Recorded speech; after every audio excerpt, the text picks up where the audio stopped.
Muito bom dia, boa tarde, boa noite, dependendo aí do horário que você esteja assistindo essa nossa videoaula, né? Já estamos aí na semana do segunda-feira, né? 17, e a gente vai estar iniciando aí o nosso livro de número 3, tá? Aí, ó, o caderno aqui, ó. Nosso caderno aqui de número 3, tá? A gente vai trabalhar o primeiro capítulo hoje. Eu sou o professor Lourenço e espero que todos estejam bem, né? E que possamos aí trabalhar de uma forma aí tranquila esse livro aí, de esse terceiro livro aí de história aí do oitavo ano, tá? A gente vai estar trabalhando aí. Então aí, ó. Então, olha aí o vídeo aí, ó. Ele diz o seguinte, né? Início do livro de número 3 de história. Então vai conter o que nesse vídeo aula de hoje? O resumo explicativo do capítulo 1, né? Que é a emancipação da América Latina. A gente vai trabalhar esse capítulo 1 aí, né? Um resumo explicativo, correção dos exercícios do livro e do reforço feito em casa nesta semana de 17 de agosto, né? Então espero que todos aí tenham feito uma excelente prova aí do segundo bimestre, né? E a partir de hoje a gente dá início aí ao terceiro bimestre aí com o livro 3 e o capítulo 1. Qualquer dúvida, você pode me achar no grupo do WhatsApp, sempre às segundas-feiras, no horário de 8h30 às 9h30, tá bom? Belezinha? Tranquilão? Saudade de vocês, né? O ano tá voando, né? Mas o que interessa é que todos estejam bem. Belezinha? Então, de posse aí do seu livro, capítulo 1, a gente vai falar sobre a emancipação da América Latina. Então, a América Latina, né? Então, são três Américas, né? No extremo norte tem a América do Norte, que é composta pelos Estados Unidos, né? O Alasca também, que faz parte dos Estados Unidos, Canadá e México, geograficamente falando, né? Está ao norte. A América Central, ela é dividida em duas, né? A continental e a insular, né? Aquele istmo que liga as duas maiores Américas, a América do Norte e a América do Sul. Aquele istmo, né? Aquela parte terrestre ali que liga uma América a outra, e a parte insular, que são as ilhas, né, que compõem também a América Central. E a América do Sul, né, onde o Brasil, né, é um dos maiores países que compõem a América do Sul. Então a gente vai estar falando da emancipação da América Latina. Na América Latina, então vai ser do México para baixo. Professor, mas acabou de dizer que o México faz parte da América do Norte, geograficamente. Geograficamente, tudo aquilo que está acima, né, da linha do Equador está geograficamente ao norte, né? Mas culturalmente, a América Latina é do México para baixo, né? Porque de onde vem o latim, né? Da região do Lácio, não é isso, na Itália? Então, a origem, né? Então tem a mesma origem, ó, o espanhol, o português, o francês, né? O catalão, tem a mesma origem no latim. Por isso que é América Latina. E a América do Norte, professor? A América do Norte é chamada de América Anglo-Saxônica devido ao quê? Estou falando aí agora historicamente, né?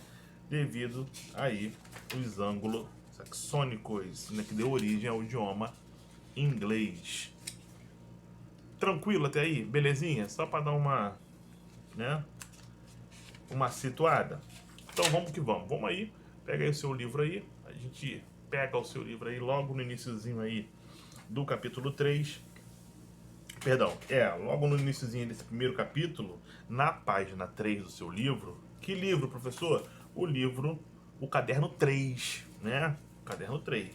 Você pega aí, abre aí na página 3, ele fala da crise do sistema colonial. Aí olha o resuminho que eu botei para você aí, ó. Então ele fala o seguinte, ó: assim com o apoio popular e da Inglaterra, a América Latina conquistou a independência gradativamente em 1817. 1817 é o iniciozinho do século XIX, não é isso? San Martín conquistou a liberdade do Chile. A Argentina proclamou sua independência em 1816, né? E em 1825 todos os países da América do Sul estavam independentes. Tranquilo? E no Brasil, professor? No Brasil, o Brasil é um dos principais países da América do Sul. Ó. Olha só o que ele diz. Ó. No Brasil, a crise do sistema colonial foi marcada por contestações e aspirações de liberdade do povo brasileiro. Portugal, devido à União Ibérica, a luta contra a presença holandesa no território colonial, assim como o declínio da produção de açúcar, entrou em crise financeira e econômica. A gente vai falar aí do Brasil aí no capítulo 2, tá? A gente vai falar somente do Brasil, porque tem uma particularidade aí com relação à independência de todos os outros países que compõem a América Latina. Tá bom? Pega seu livro aí, página 4, tem um exercício aí que eu vou te ajudar a fazer, tá? Então aí, ó, página 4, vamos que vamos. Deixa eu pegar aqui a minha caneta. Ó. Tá vendo aí? Caneta. Ó, página 4 desse livro 3, né, módulo 3. Ele fala assim, ó, desenvolva.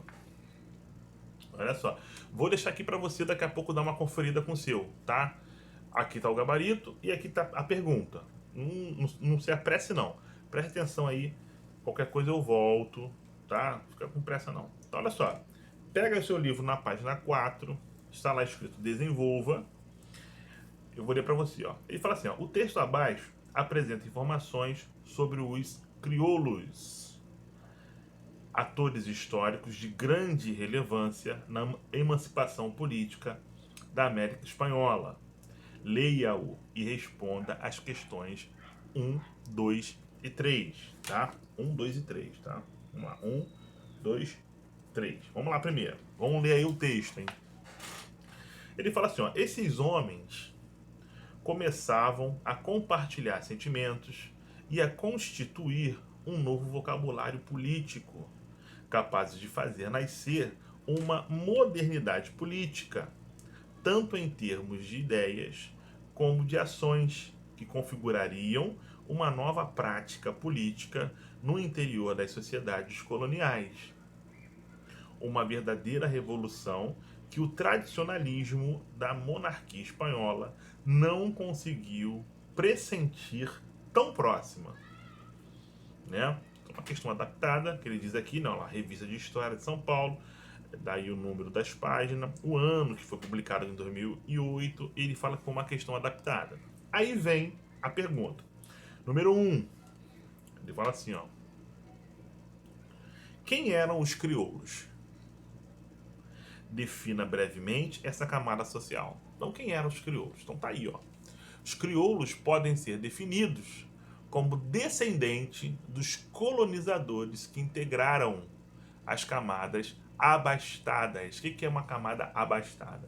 As camadas mais ricas, né? As camadas sociais que têm maior posse, não é isso? Nas colônias. Deixa eu dar uma melhorada aí nessa questão 1 aí, ó. Então, essa número tá bem reduzida, né? Vou te falar aqui o contexto geral, tá? Então ele fala assim, ó. De maneira, os crioulos podem ser definidos como descendentes dos colonizadores que integravam as camadas abastadas nas colônias. Apesar de pertencerem à elite econômica colonial, os crioulos não desfrutavam de privilégios e dos melhores cargos públicos, os quais eram reservados aos chapetones. Então vai aparecer muito aí, né, nesse capítulo, a palavra crioulo. Então, filhos de espanhóis nascidos na América, né? Mas eles eram ricos, mas não tinham os privilégios que os chapetones tinham. Ficou claro aí? né? Então, quem são a elite crioulas? São os filhos dos espanhóis, né, dos europeus, nascidos aqui na colônia.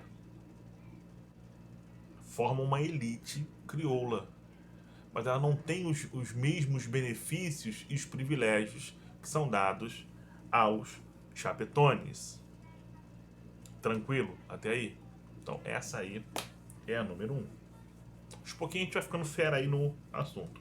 Número 2. Olha a pergunta, hein? Gente, aqui só tá a resposta, tá? Aqui no vídeo, ó, só as respostas eu deixei aqui pra você dar uma conferida com o seu, tá? Mas eu vou comentar o gabarito. E no livro aqui eu tenho a pergunta, tá? Então é interessante que você acompanhe essa aula com a sua apostila, né? Caso você não tenha, aí você tem que fazer as anotações que você julgar importante aí no seu caderno, tá? Mas em princípio é bom, né, de fundamental importância que você tenha em mãos a apostila, que até facilita aqui a sua vida, tá? Número 2, ainda na página 4, no exercício desenvolva. Então ele fala assim, ó: quais sentimentos eram compartilhados pelos crioulos no começo do século XIX? É a primeira pergunta, né? E na mesma pergunta, ele tem aí, ó, quais, na mesma questão, né? Ele tá aí, ó, uma outra pergunta, ó. Quais princípios iluministas eram defendidos por esses homens? Então olha só que ele diz aí, ó, a número 2. Os sentimentos compartilhados pelos crioulos era de insatisfação crescente em relação à colonização espanhola. Insatisfação, né? Além de pagarem pesados impostos, os membros dessa camada social se sentiam discriminados e sufocados pelo domínio colonial. Entre os princípios iluministas que defendiam, podemos citar a liberdade econômica, né, e política, a igualdade jurídica, críticas ao absolutismo e ao mercantilismo. Show? 3. É possível afirmar que havia uma incoerência entre as ideias de liberdade e igualdade defendida por esse grupo social e suas práticas na América Espanhola? A indagação que ele te faz, né? Se tem, ele pede para que você justifique. Então olha só como fica aí, ó. Sim, né? Tem sim. Olha lá. Vamos dar um repeat aqui nesse 3, né? Ó, é possível afirmar que havia uma incoerência entre as ideias de liberdade e igualdade defendida por esses grupos sociais e suas práticas na América Espanhola? Sim. Por quê? Né? Então vou te dar o porquê aí, ó. No começo do século XIX, a elite crioula reclamava da opressão colonial dos chapetones e, ao mesmo tempo, explorava a mão de obra indígena e negro-africana. Dessa forma, desejava a adoção parcial dos princípios iluministas, que defendiam como liberdade e igualdade. Como se tem liberdade e igualdade se você mantém aí, né, a grande população negro, né, africana, escravo? Então, você vê que não tá legal, né? Você vê que não tá, né? Não há uma certa coerência no que é falado, né, e do que é feito propriamente dito. Tranquilo, belezinha? Vamos que vamos. Página 5. Página 5 aí do seu livro, ele fala sobre a independência do Haiti, né? A gente tem um grande problema aí, né, pessoal? Olha só, o Haiti, ele faz parte, ele está localizado na América Central. Tá, pessoal? O pessoal confunde, né? Acha que o Haiti está na África, né? Não é, tá, pessoal? Pelo amor de Deus, tá? Então o Haiti ele se concentra ali, né, na América Central, gente, pelo amor de Deus, tá? Então dá uma olhadinha no seu mapa aí, ó, você vai ver onde fica o Haiti, né? Na América Central aí, né? Tranquilo até aí? Então ele fala essa independência do Haiti, página 5. Aí eu trouxe aí um resumo aí para você, né? Então ele fala assim, a Revolução Haitiana, também conhecida por Revolução de São Domingos, né? Entre o finalzinho ali do século XVIII e o iníciozinho do século XIX, ali ó, 1791 e 1804, foi um período de conflito brutal na colônia de São Domingues, levando à eliminação da escravidão e à independência do Haiti, tornando-o a primeira república governada por pessoas de ascendência africana. Então isso aí é muito importante, né? Então aí no livro ele deixa bem claro aí, né?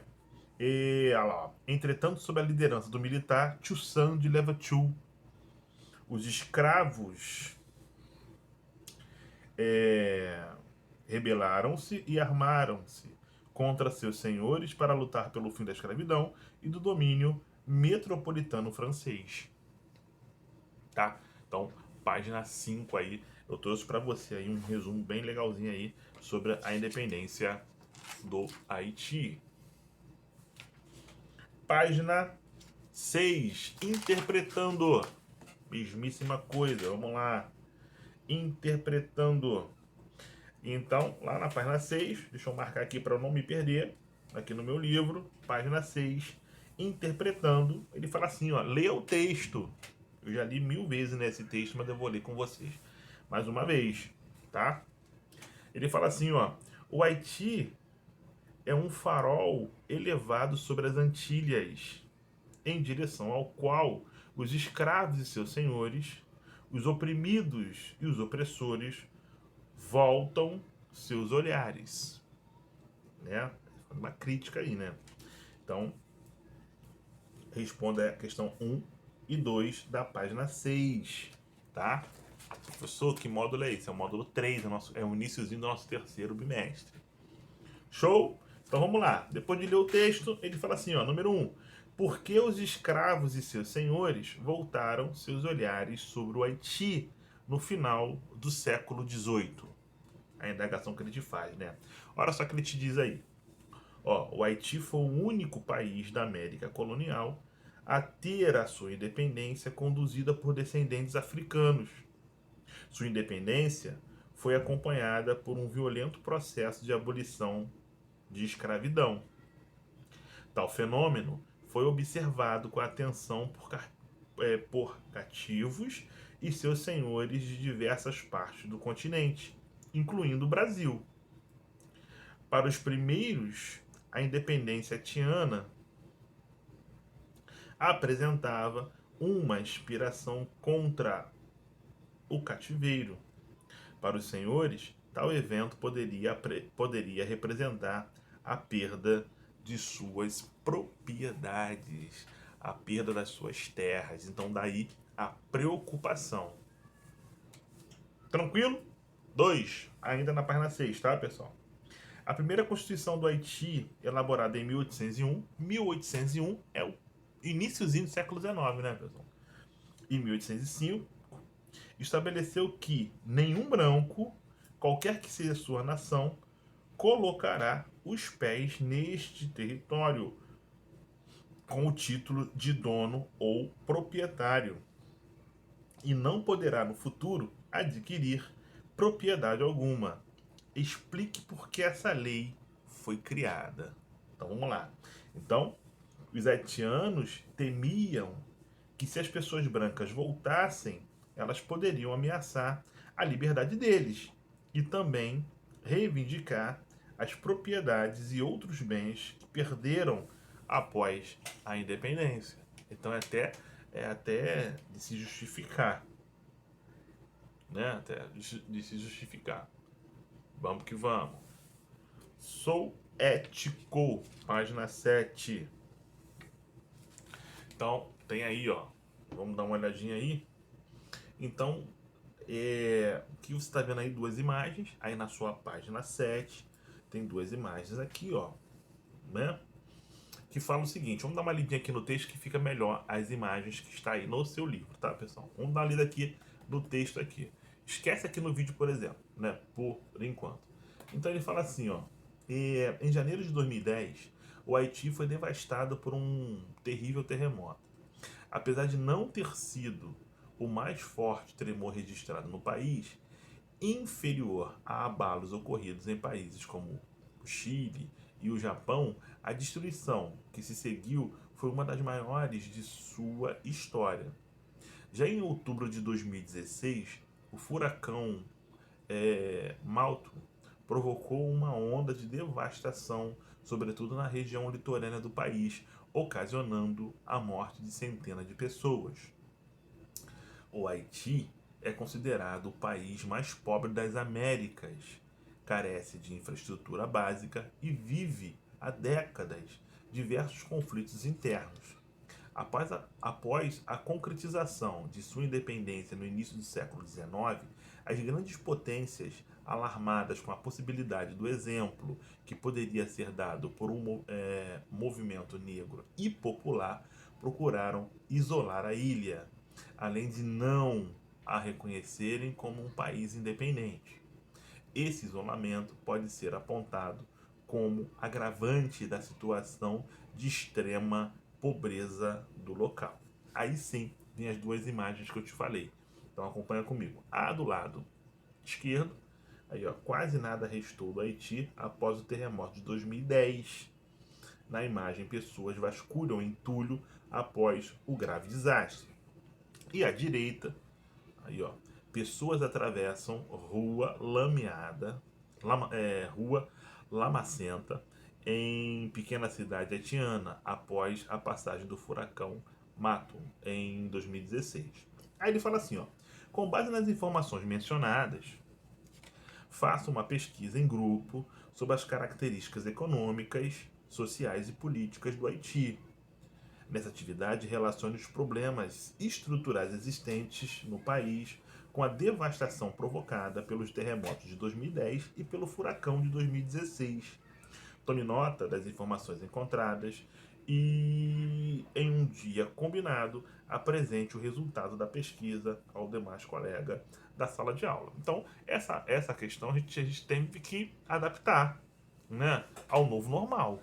Né? A gente está aí, né, a gente está usando aí de uma tecnologia que até então existia, mas que a gente ainda não fazia uso dela de forma efetiva, como estamos fazendo agora, devido ao novo Covid, né? Covid-19. Então não tem como a gente fazer em grupo, né? Porque não podemos nos aglomerar. Então você faz aí, eu faço aqui e a gente troca, né? Então o que eu botei para você aí? Botei para você aí, né? Eu já te adiantei, né? E você pode conferir com o seu. Então olha só que ele diz aí, ó, os estragos promovidos por desastres naturais, é a resposta, né, podem ser potencializados ou amenizados devido a aspectos socioeconômicos de um país. Em geral, nações mais desenvolvidas contam com recursos e uma estrutura apropriada para suportar esse tipo de situação. Por essa razão, tendem a diminuir a letalidade de desastres naturais, já os países pobres, a exemplo do Haiti, apresentam maior vulnerabilidade em situações de calamidade, o que intensifica o seu impacto. Sou ético da página 7. Tá bom? Belezinha? Vamos que vamos? Vamos que o tempo urge. Independência na América Espanhola. Então, já estou na sua página 8 do seu livro de número 3, capítulo 1, iniciozinho do nosso terceiro bimestre. Estou dizendo aí só para você se situar aí, tá bom? Então, lá na página 8, ele fala assim, ó, a independência da América Espanhola. E eu trouxe para você aqui um breve resumo, né? Para gente poder ganhar um tempo aí. Então ele fala assim, ó, a independência do México foi conquistada através de um processo de contestação à colonização que envolveu guerra. A luta pela independência do México veio à tona na madrugada do dia 16 de setembro de 1810. 1810 é iniciozinho do século XIX, né? Quando o padre Miguel Hidalgo e Costilla passou a liderar um movimento em defesa do México. Então, olha só, a gente já começou aí falando, né, do Haiti, do Chile, Argentina, México. Então, todos eles, o movimento separatista ou o movimento de emancipação foi de forma violenta. Então, eu já te adianto que o único país, né, que o movimento separatista, de separação entre colônia e metrópole, ocorreu de forma tranquila, né, foi no Brasil. Na América Latina, todos os outros países a ruptura foi de forma violenta, exceto o Brasil. Né? O Brasil a gente vai falar no próxima semana, na semana do dia, deixa eu ver aqui, do dia semana que vem, né? Semana do dia 24 de agosto, a gente vai falar especificamente do Brasil, né? Porque o processo foi um processo de pai para filho, né?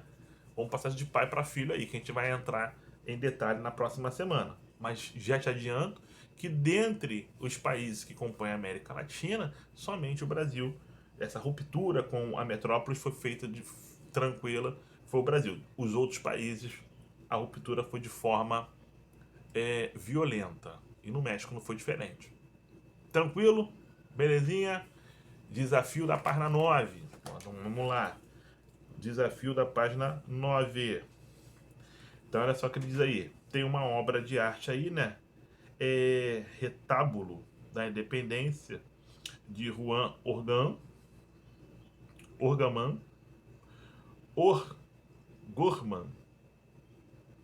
de Juan O'Gorman, né? Um quadro aí, ó. Ele fala assim, ó, observe a imagem que retrata o movimento de independência do México e em seguida responda as questões 1, 2, 3, 4.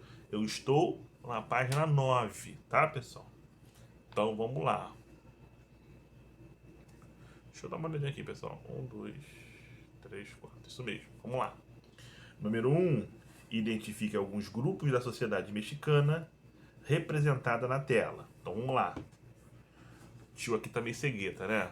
Vamos que vamos. Dá uma olhadinha na tela aí no seu livro, página 9, número 1. Então olha só o que ele diz, ó. Ele fala assim: as personagens retratadas são uma síntese, são um resumo da sociedade mexicana à época da independência. Aí eu vou dar um complemento aí, tá? Existem mulheres e homens brancos com trajes refinados, os quais representam a elite crioula. No centro, a figura de preto é o padre, a figura de preto é o do padre José Marelos. O Marelos. Atrás dele está um indígena e ao seu lado um mestiço, aparentemente vestido como combatente da guerra de independência, que representa a massa popular. Ao lado do mestiço aparece um homem branco com roupa militar. 2. Qual a mensagem ligada ao processo de independência do quadro procura demonstrar? Deixa eu voltar aqui, pessoal. Ó, número 2. Qual mensagem ligada ao processo de independência o quadro procura demonstrar? Então, a mensagem é a de que toda a sociedade mexicana esteve unida na luta pela independência. 3. Vamos lá, ainda na página 9. Estou fazendo o exercício desafio, né? Página 9, exercício de número 3. Olha essa pergunta, ó. Descreva de maneira breve como aconteceu a independência mexicana. Então, a independência mexicana, olha só o que ele diz aí, ó. Começou com a luta de indígenas e mestiços liderados pelos padres Morelos e Hidalgo contra a elite branca colonial. Quem é a elite branca colonial? Crioulos e chapetones. Mas o movimento popular foi reprimido e só então a elite crioula assumiu a luta para assegurar seu poder e seus interesses. 4. Que elementos os personagens compõem a região central da obra de arte? O que eles indicam? Então, olha só o que ele diz aí, ó. No centro estão, em primeiro plano, o padre Morelos e acima a figura de Maria, mãe de Jesus Cristo. São imagens associadas à religião católica e mostram a sua relevância para a sociedade mexicana.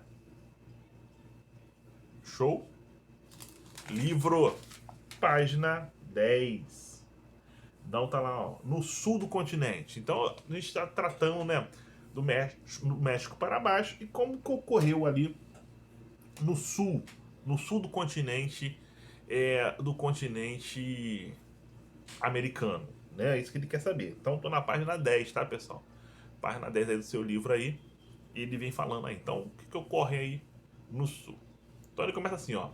Na América do Norte, a primeira colônia espanhola a se tornar independente foi o México, não é isso? Adotando primeiramente o governo monárquico e depois o governo republicano. Na América do Sul, a primeira independência foi da Venezuela, que se completou com a independência da Colômbia e do Equador, né? Jamais é o sul do continente americano, certo? A luta e as ideias de Simão Bolívar, ou Simão Bolivar, né? O ar-condicionado tá estranho, né, gente? Vamos falar um barulho estranho. Vamos lá, vamos que vamos. Então, Bolívar tinha como principal objetivo, ainda estou na página 10, tá, pessoal? Tá aí, as lutas e as ideias de Bolívar. Tinha como principal objetivo criar um grande país e acreditava na emancipação latino-americana, baseado nos ideais republicanos, a democracia popular e a participativa. Bolívar foi um grande defensor da abolição da escravatura. Page, aí dá uma moralzinha agora, né? Page, né? Dá uma moral aí, dá uma moral. Page, né? Deu aí uma melhorada aí no inglês. Olha aí, página 11. Simulando. Tem um simulando aí na página 11 aí. Então vamos dar uma lida aí, né? Como que a gente chegou na letra D, né? Então vamos lá. Então é uma questão de vestibular, tá, pessoal? Ele fala assim, ó. Então o texto, né, ó, era o fim. O general Simón José Antônio de la Santíssima Trindade Bolivar e Palácios ia embora para sempre. Tinha arrebatado ao domínio espanhol um império 5 vezes mais vasto que as Europas. Tinha comandado 20 anos de guerra para mantê-lo livre e unido. E o tinha governado com pulso firme até a semana anterior. Mas na hora da partida não levava sequer o consolo de acreditarem nele. O único que teve bastante lucidez para saber que na realidade ia embora e para onde ia foi o diplomata inglês que escreveu num relatório oficial a seu governo. Aspas, abre aspas. O tempo que lhe resta mal dá para chegar ao túmulo. Fecha aspas. Né?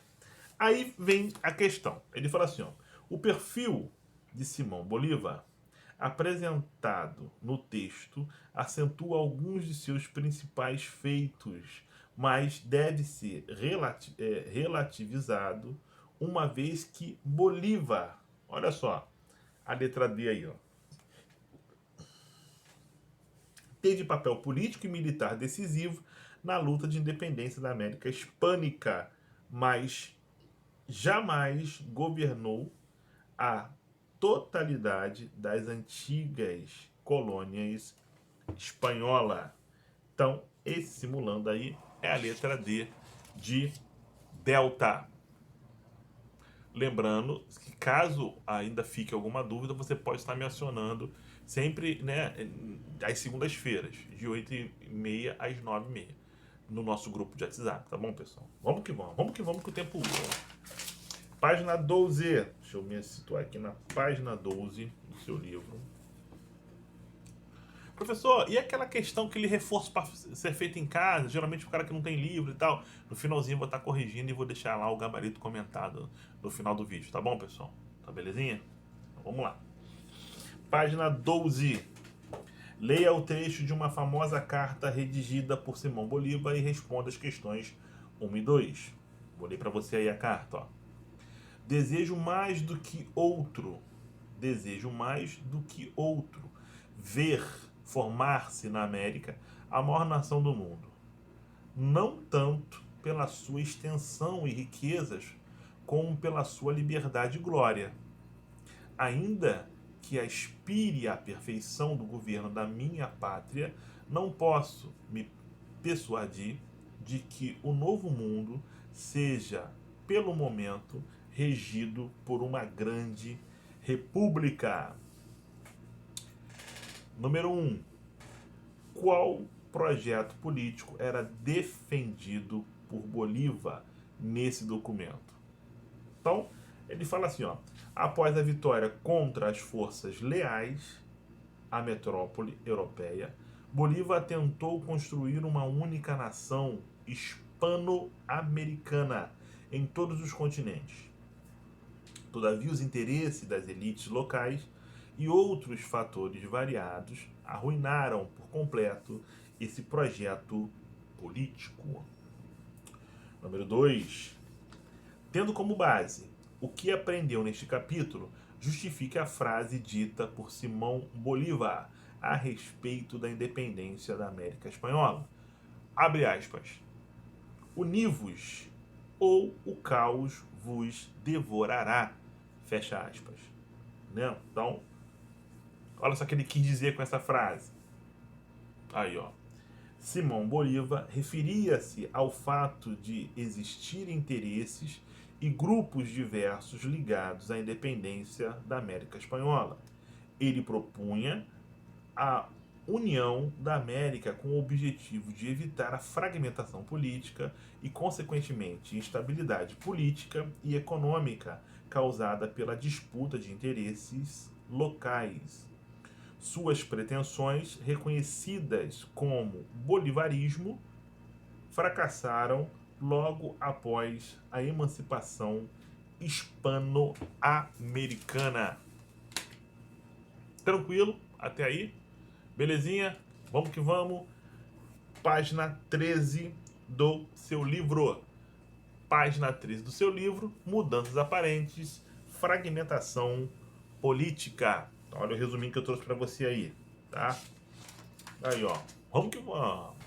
Então ele fala assim, ó, isso aconteceu porque a Espanha dividiu seus territórios na América em 4 grandes vice-reinos, além de outras capitanias gerais e intendências. Na América Espanhola, elas ocorreram em contexto de guerra. As classes governantes locais impuseram a fragmentação no loteamento de espaço e poder. Belezinha? Então, no próprio mapa aí da página 13 do livro, você mostra aí, né, a América Latina do México para baixo e a fragmentação ali, né, bem aparente aí no nosso mapa da página de número 13. Show? Belezinha? Vamos que vamos interpretando e na prática. Então tem 2 exercícios aí, tá? Tem um interpretando e tem um na prática, os 2 na página 14. 2 exercícios aí na página 14. Então vamos primeiro aí no interpretando, tá? Vamos lá no interpretando. Aí ele fala assim, ó, lá em cima. Para responder à próxima questão, leia o texto que se segue. Vou te dar uma moral, vou ler contigo, tá? Então ele fala assim, ó. Na América Latina, a renda é demasiadamente concentrada em mãos de uma minoria da população. Os mais ricos são apontadas como principais causas a falta de acesso da população a serviços básicos, como transporte e saúde, os salários baixos, a estrutura fiscal injusta, porque os mais pobres pagam proporcionalmente mais impostos que os mais ricos, e a precariedade do sistema educacional. O número de pessoas obrigadas a sobreviver com menos de $1 por dia é 2 vezes maior entre a população indígena e negra, comparada à branca. E as mulheres recebem menor salário que os homens ao desempenhar o mesmo tipo de trabalho. além de trabalharem mais horas e se dedicarem mais à economia informal. O texto expõe os problemas enfrentados pelas sociedades latino-americanas desde a sua independência política. Que problema é esse, né? Então diz aí, ó, a criação de um abismo, né, que divide uma maioria abastada, uma maioria rica, uma minoria rica, tá, gente? Deu uma olhadinha, uma minoria rica, né, abastada, e a maioria excluída. O texto afirma que os mais pobres pagam proporcionalmente mais imposto do que os mais ricos nos países da América Latina. Show? Belezinha? Logo abaixo aí, na sua página 14 do seu livro, tem um na prática. É um outro exercício, tá? Vamos dar uma lida aqui no livro, ó. Na história da América Latina, não foram apenas elites locais que lideraram movimentos a favor da liberdade. Indígenas, mestiços, africanos escravizados e forros também comandaram rebeliões contra diferentes formas de opressão.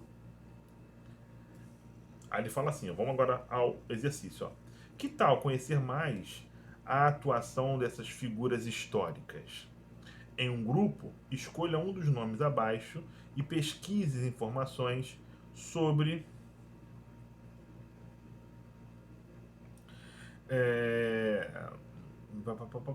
pesquisa. Deixa eu voltar aqui que eu me perdi, gente. Uma criativa. Vamos lá, vamos voltar.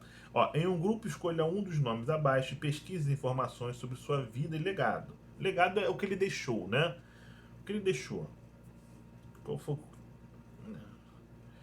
Após a pesquisa, escolha uma forma criativa para apresentar a figura pesquisada para os seus colegas.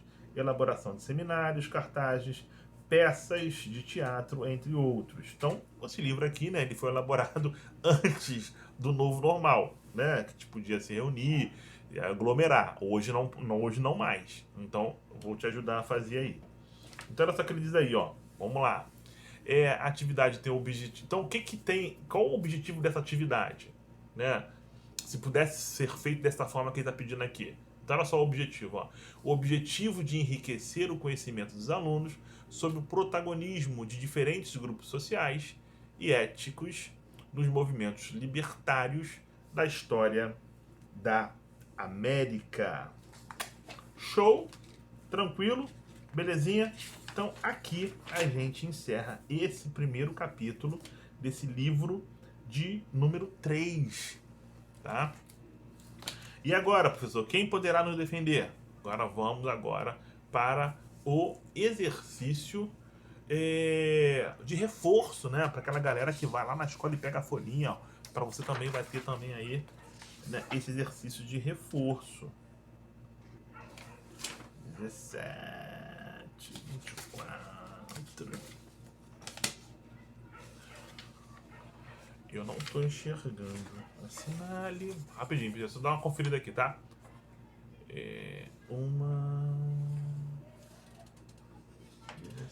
A independência do Haiti. Uma diferença. Só dar uma conferida, tá, pessoal? A independência do Haiti. O 5. Filho de Simão Bolivar. Deixa eu dar só uma conferida aqui.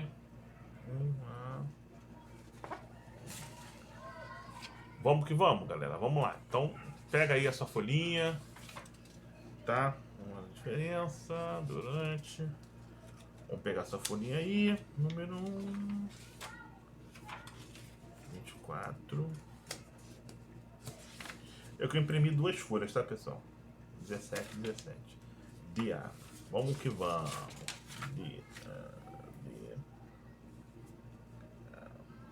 Vamos. Depois eu vou deixar o gabarito. A gente vai comentar agora, certo? O gabarito. E vou deixar lá no finalzinho o gabarito escrito para você dar uma conferida, tá? Então não precisa anotar nada, não. Então é só prestar atenção aí. Então, na número 1, né? Então, na número 1 aí, desse exercício que é feito em casa, aí, ó, segunda-feira 17, tá certinho.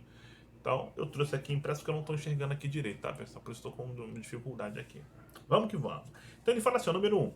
Assinale a opção que contém um dos objetivos de Simão Bolívar, né?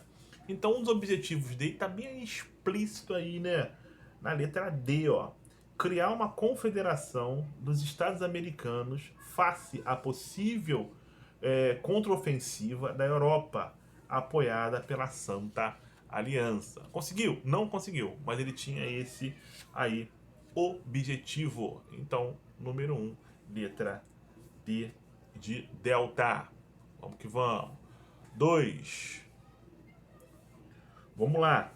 Uma das diferenças essenciais entre a independência da América Espanhola e a independência do Brasil, comentei isso no iniciozinho lá do primeiro capítulo aí do livro do Caderno 3. Ó, o modelo político adotado, haja vista que a América Hispânica predominou o modelo republicano, enquanto no Brasil adotou-se o modelo monárquico. Número 2, letra A.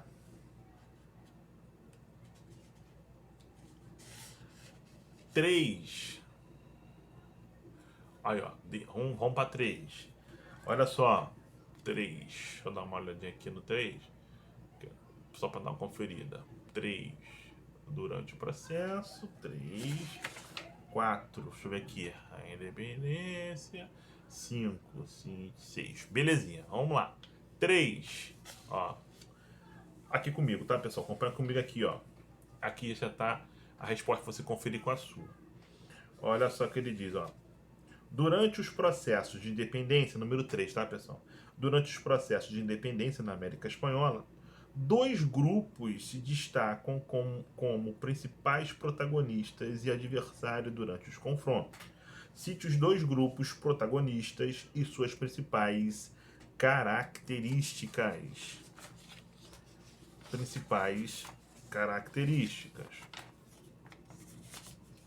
Vamos lá. Então, olha lá. Os 2 grupos protagonistas eram os chapetones e os crioulos. Quem eram os crioulos? Filhos de europeus nascidos na América, né? Mas não tinham os mesmos privilégios que os chapetones. Então, respondendo à questão número 3, ele fala aí, ó. Os 2 grupos protagonistas eram os chapetones e os crioulos. Entretanto, os motivos que os tornavam adversários estavam relacionados ao fato de que os chapetones eram homens nascidos na Espanha e que detinham os cargos administrativos da estrutura estatal colonial.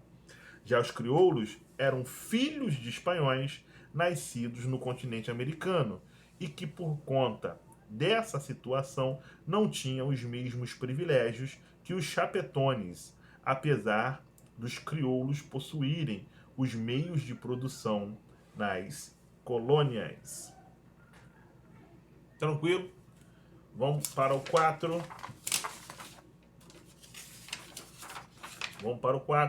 Cite um dos objetivos de Simão Bolívar. Cite um dos objetivos. Perdão, gente. Perdão. Esse é o 5, tá? Vamos para o número 4. Vamos lá. Número 4. A independência do Haiti ocorreu em meio a um importante contexto de conflitos sociais que eclodiram no continente europeu, sendo que seus ideais influenciaram intensamente os caminhos tomados pelos revolucionários haitianos. Qual foi o fato que ocorreu na Europa e que influenciou o processo de independência haitiano? Vamos lá, qual foi aí, ó? A Revolução Francesa, número 4, tá, pessoal? A Revolução Francesa, resposta aí, ó. Estimulou a luta pela independência no Haiti, sendo que seus ideais de liberdade, igualdade e fraternidade foram inspirados nas ações dos revolucionários. Foram inspiradores das ações dos revolucionários haitianos. Número 4. Está congelando, gente, isso aqui. Deixa eu mudar isso aqui. que vamos. Tranquilo aí, pessoal. Tranquilo? Agora sim, o número 5, ó. Cite um dos objetivos de Simão Bolívar. Número 5. Ó, o processo de luta pela independência da América Hispânica implicava para Bolívar a formação de uma coalizão confederada que se precavesse militar e politicamente contra eventuais ofensiva externa. Externa, ele está se referindo aí à Europa. Show?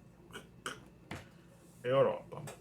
E o número 6, para gente fechar aí com chave de ouro, ó, qual a diferença entre a independência da América Espanhola e a independência brasileira? Aí ficou mole, né? Aí ficou mole. Olha só a diferença aí, número 6, pessoal. Na América Espanhola, o processo de independência foi permeado por guerras sangrentas e culminou na implementação de regimes republicanos. No Brasil, o processo de independência não chegou ao confronto armado com a coroa portuguesa e o regime político adotado passou a ser a monarquia constitucional. Tranquilo? Belezinha? Vamos encerrando aí mais uma aula nossa aí. Vamos preparar aí o nosso capítulo 2 para a semana que vem, semana de dia 24 de agosto. Espero que todos estejam bem. Professor, falou muito rápido, não entendi. Então você pode me chamar aqui no grupo do WhatsApp aqui, sempre às segundas-feiras, de 8h30 às 9h30. Tá bom, pessoal? Forte abraço, fique com Deus. Espero que todos estejam bem. Forte abraço aí no papai, na mamãe. E que a gente possa se ver aí o quanto antes, né? Saudade de vocês aí. E foco. E a gente vai conseguir aí atingir o nosso objetivo. Tá bom? Forte abraço, fique com Deus. E até o nosso próximo encontro. Tchau, tchau.